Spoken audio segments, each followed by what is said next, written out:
Good morning, Year 6. Mr. Nicholson here for your English. I hope you had a lovely weekend and that you're ready for another week of remote learning. So today's date is Monday the 18th of January 2021, and the title of the lesson is Apostrophes for Contraction. I'd like you to pause the video here, please, and just write that date and title along with the word "wilf" into your English books. Pause the video and do that now. Okay, welcome back. So you've got the date and title written into your book.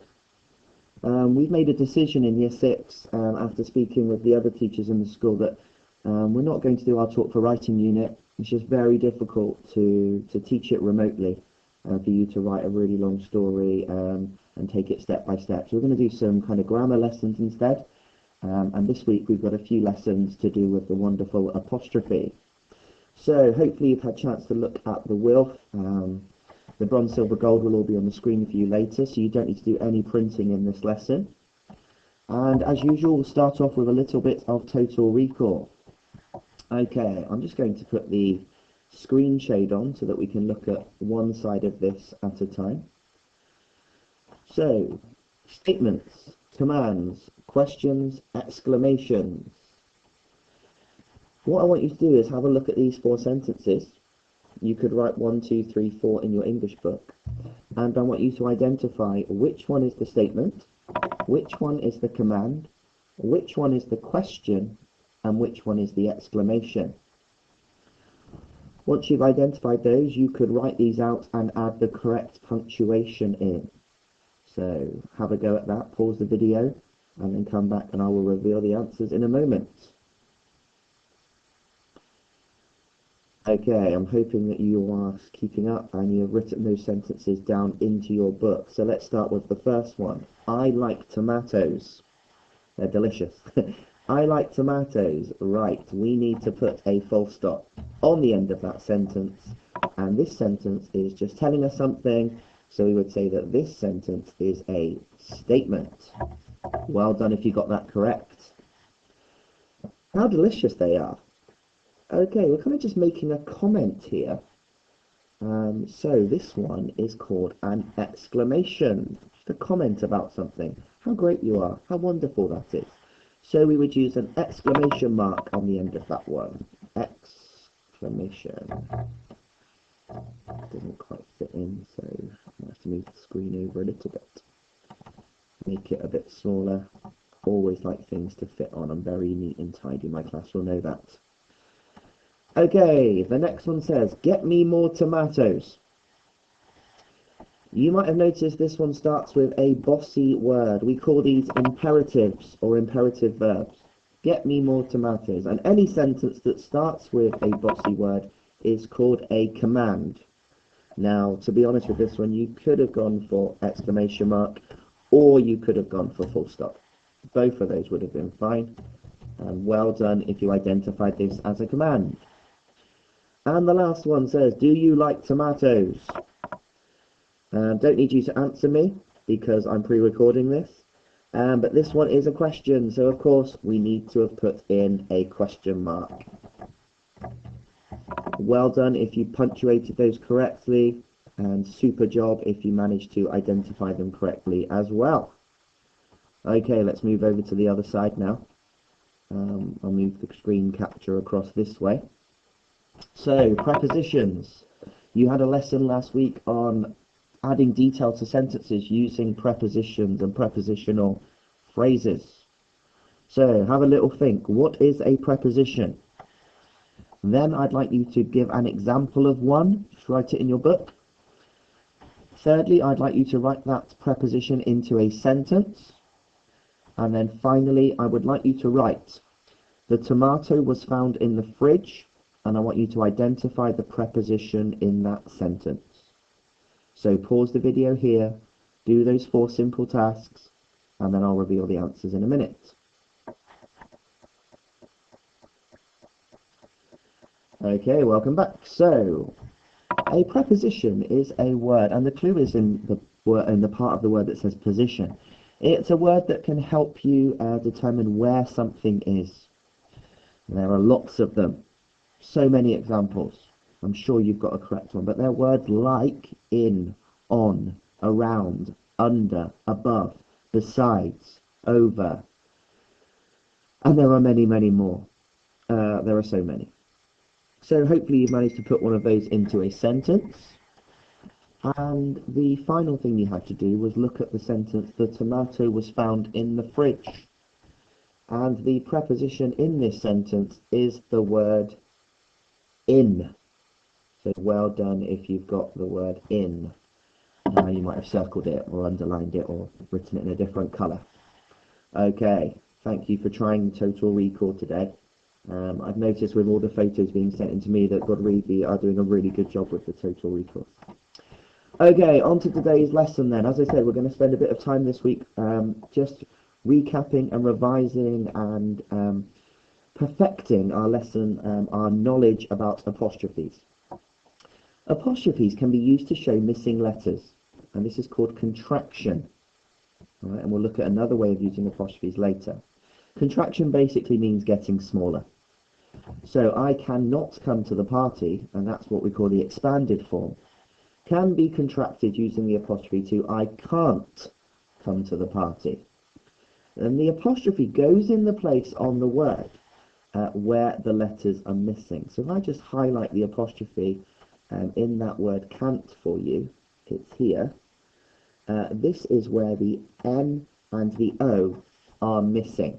So they've been removed from the word, it's been shortened down. Contracted basically means shortened down. So instead of cannot, we can use can't or can't. Here's another example. Jack would not play with his baby brother, and this can be contracted to Jack wouldn't play with his baby brother. Look at the apostrophe in the word wouldn't. What letter do you notice has been missing? It's the letter O from would not. Emma did not want to eat the unhealthy chocolate cake. Okay, we can shorten did not to didn't. Emma didn't want to eat the unhealthy chocolate cake.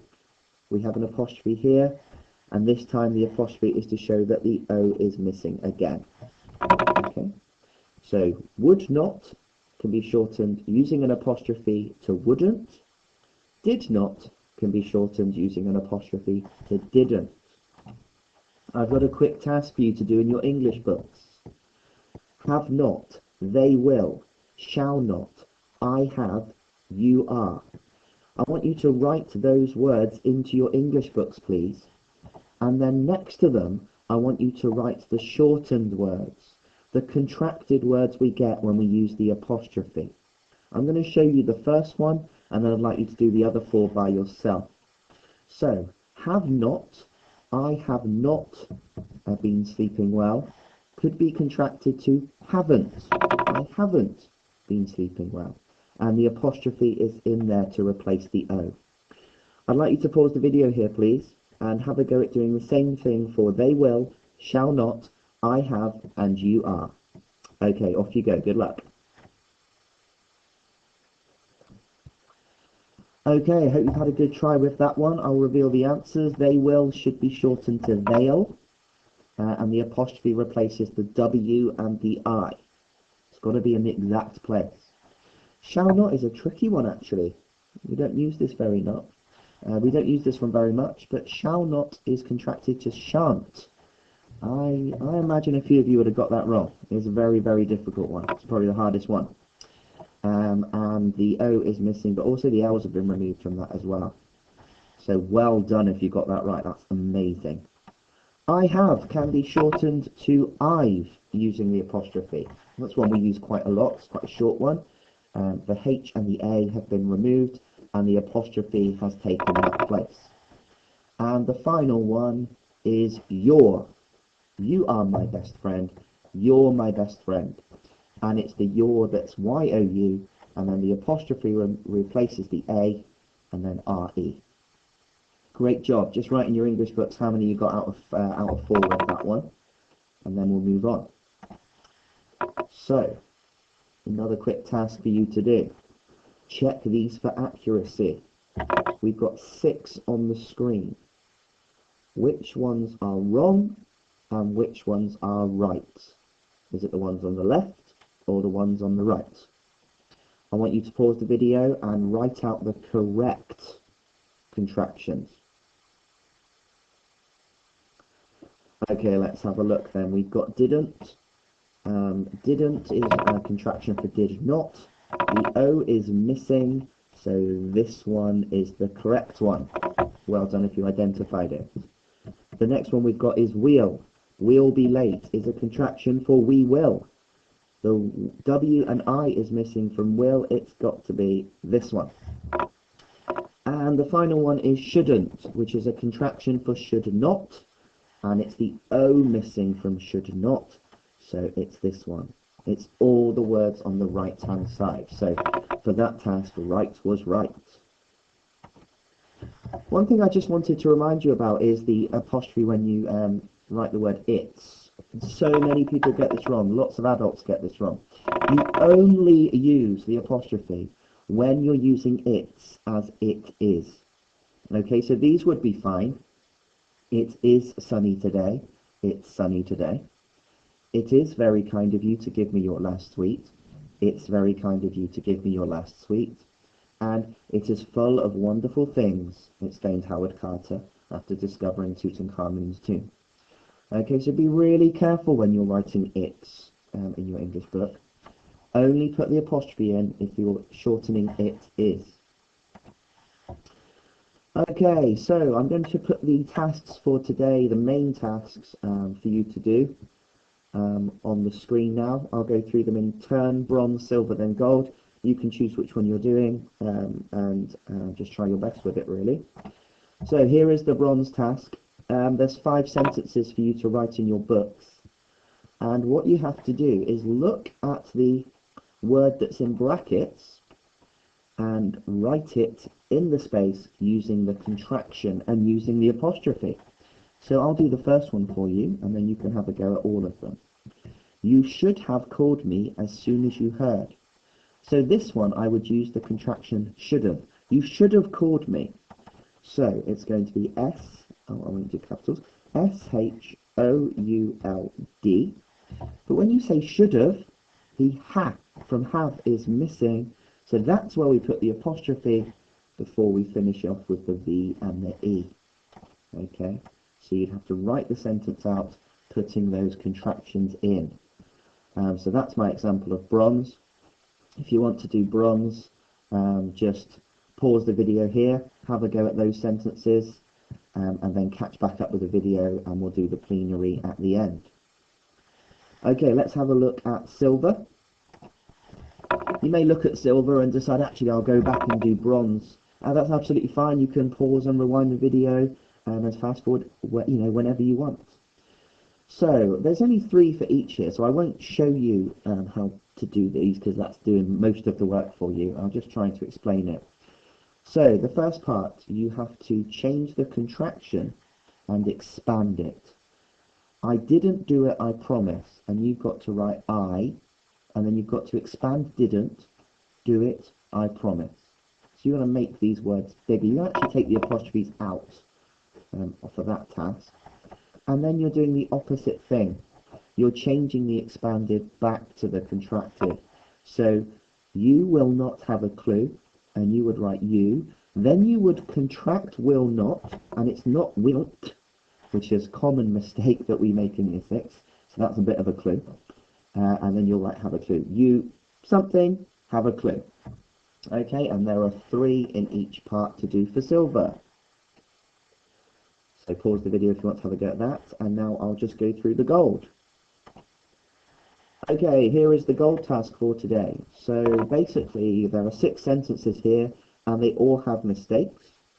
So normally we would have explained the mistake to our talk partner in class, but as you're not with a talk partner, you just have to have a little think about what the mistake is, and then you need to write these sentences out in your books and make sure they are correct. So that first sentence that says, it's cold outside today, is not right.